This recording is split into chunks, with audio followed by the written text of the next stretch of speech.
ہے دعالین۔ دعالین کا مطلب ہے کہ جو سیدھے راستے سے ہٹ گیا۔ اب سیدھا راستہ کون سا تھا؟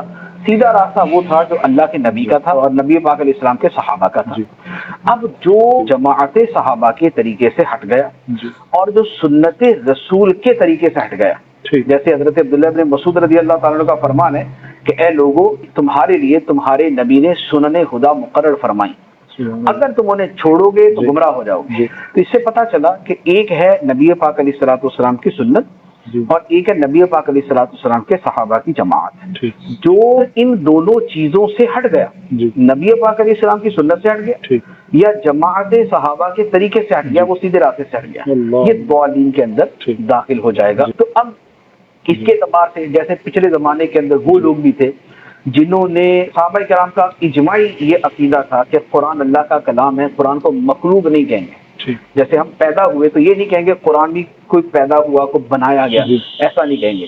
لیکن اس کے مقابلے میں معتزلہ ایک فرقہ تھا، انہوں نے کہا جی نہیں جو قرآن مخلوق ہے۔ تو اب یہ جماعت صحابہ کے طریقے سے ہٹ گئے۔ ٹھیک اچھا، صحابہ کرام کا اتفاق ہے اور حدیثوں کے اندر یہ موجود ہے کہ قبر میں بندے کو یا جزا ملتی ہے یا سزا ملتی ٹھیک ہے، لیکن ایسے بعد میں لوگ آئے کہ جنہوں نے کہا کہ قبر کے اندر کچھ نہیں ہوتا، ٹھیک نہ سزا نہ جزا، سزا و ٹھیک جزا سب قیامت میں ہونی ہے، قبر کے اندر بس بندہ جاتا ہے ختم اور کچھ بھی ٹھیک نہیں ہوتا۔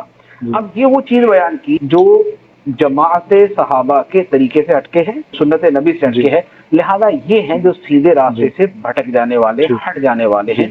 تو یہ ڈیفینیشن۔ ٹھیک پھر ضالین کا جو ہے وہ یہ تو اس کا ابتدائی درجہ ہے نا کہ ٹھیک سنت صحابہ سے ہٹ جائے، جی باقی تو جو مشرک ہے وہ بھی ضالین کے اندر جی ہی داخل ہے کہ وہ بھی جی سیدھے راستے سے ہٹا ہوا جی ہے، اور اس کے ضلع ضلال مبینہ کے جی الفاظ اس کے لیے بھی بیان ہوئے۔ ٹھیک تو یہ تین الفاظ اور تینوں کا بطور خاص وہ معنی کہ جو قرآن یا حدیث میں آ گیا یا جی اس کے لفظ کے وسعت کے اعتبار سے جو اس کا جی معنی بنتا ہے جی وہ میں نے اس کر دیا۔